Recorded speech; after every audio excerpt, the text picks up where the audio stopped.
Cole Davis is my character, and he was taken from a few or a couple different real people in the NASA program at that time. I won't name names because I don't want people to think that this is any amount of a nonfiction story. This is a full fiction fantasy in a time and place in America.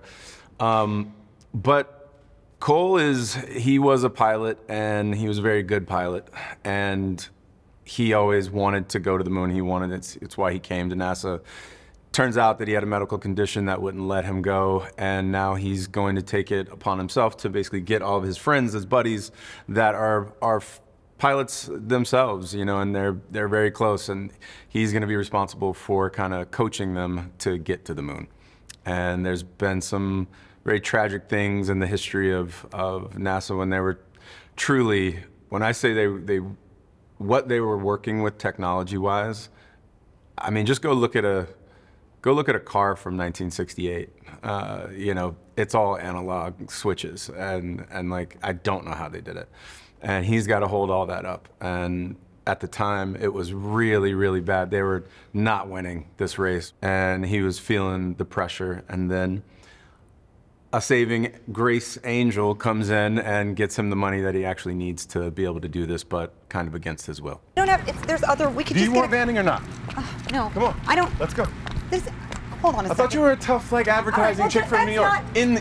Come on. From Mo's point of view, what happens is he decides to hire this lady, Kelly, who is Scarlett Johansson, decides that she would be the perfect person to drum up enthusiasm for a moon launch, and the country needs it because the enthusiasm is at an all-time low. So she turns out to be really great at what she does. She's in media and advertising and such, and so she really has a real strong point of view and a way of making people get excited about things, and so that's exactly what happens. She gets everybody excited about the moon launch. The whole country's jazzed about it, and then Mo comes to her and says, well, everything's going really groovy. This is a scene we're about to shoot in a few minutes. It's really going well, but we need to be prepared to present an alternate version of the moon landing. And so there is kind of the interesting, strong intersection between our characters and ultimately Channing's character, who Channing is the guy who's on the ground in charge of the whole moon landing. And you can imagine wouldn't really love the idea of a fake moon landing. It's showtime, folks! Your government thanks you for the work you're about to do. Now don't screw it up. Kelly is a very successful creative at an ad agency. And she ends up working at NASA because she's great at her job, and she is hired to basically sell the moon landing to the general public, which is, it's sort of a mission that's fallen out of favor, and to rebrand NASA. And she, I think, does a very good job of it. She definitely comes in and, mixes things up in a man's world, and that's, yeah, she just comes in like a bowling ball and just starts wrecking things, but wrecking fixing things, I would wrecking say. them and then putting them back together in a better way is where I was going. It's showtime, folks! Your government thanks you for the work you're about to do. Now don't screw it up. She's amazing. She's got such a sharp wit, and she's kind of a joy to be around. She just makes you laugh all day, and of course she's, in the end, just a terrific actress and an EP on this thing. So I got to mind my P's and Q's, of course. There's other, we could Do just you want Vanning or not? No. Come on. I don't. Let's go. Hold on a I second. thought you were a tough, like, advertising well, chick from that's New York. not- In. Come on. It's written in such a way, the words are great, like the dialogue's great, and I was really excited to kind of come in and do this very like stylistic, kind of close to the lines, and Greg really kind of gave us freedom to really play with it, and as long as we were staying in the pocket of like these characters and creating friction between the two of them, he really like wanted us to kind of take the reins off, and like he'd be like, all right, we did it by the book now, let's kind of like play around a little bit, and I found that really refreshing and kind of brought something really modern to this movie that is obviously a period piece. I think Greg is like, he's such a champion for all of the characters. He really loves, I think, actors and performance so much, and celebrates, comedy and nuance, and he's just such a fan of actors, and so I think he really encouraged all of us to bring to the table like what we, these like fully realized people, and then would help us to dial things in. He's got a great like sense of comedic timing and just like timing in general.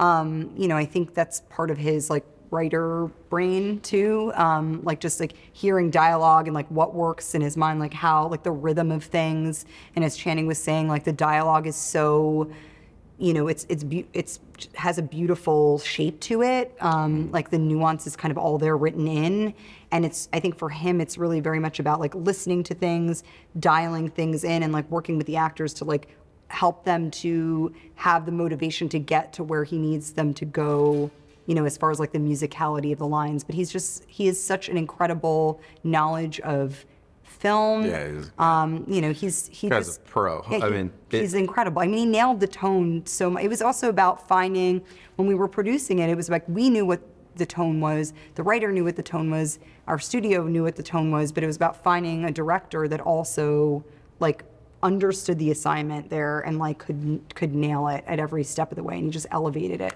Movies are mirrors of the directors. You just, almost in every single sense of the word. And this movie is so much fun, and it is so, in my opinion, smart and big. And that's just, it really is Greg. I mean, the guy's been doing it for so long, and mounting a movie of this size is kind of like shooting a rocket to the moon. Gentlemen, hey Jesse.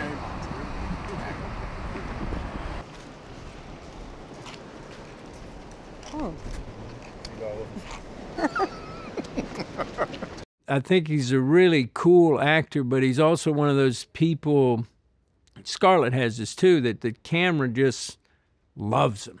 I mean, it's amazing. Like, you see some of these actors, maybe theater or something, who are, you couldn't find a better actor, but maybe the camera don't love them. But these two, they have that in spades. Like, the camera just adores both of them. But Channing, he's very charismatic, interesting guy, very smart. And so, yeah, it's been fun getting to hang with him. I bet you $5 you're bad at apologies. Looking for you all over. You owe me $5. I got an idea. What is it? Come on, I'll tell you on the way to Louisiana. It's so unusual these days that a film is offered in theaters that has like an original story and has this kind of scope. Like, it's a big movie, but the story itself is like this very intimate. It's like a character piece that's in this massive, like huge set piece. Yeah, this big set piece. And to me, I think getting to experience that in the fullest, like watching it on screen with an audience and get carried away with the film. It's like, that's what, there's a certain kind of nostalgia there that I think is, and when I say nostalgia, I don't mean like an old-fashionedness that feels like, dusty. I mean, there's like a kind of magic, I think, to that tone of film that you just, it's not common now. And so I think being able to experience that in the theater it's like a wonderful night out, I think it's really tough to reinvent the wheel in a way, like, and in this business where you've seen all the stories, and this was a real life thing that actually happened that we know about in our, American history, and we've seen movies about it. And this one is completely and utterly, undeniably its own movie in it, and it really does have its own vibe, its own signature. And I think to be able to see one of the greatest moments in American history done in a way that you haven't seen is worth going to the movie for. Scarlett Johansson, picture and sound wrap.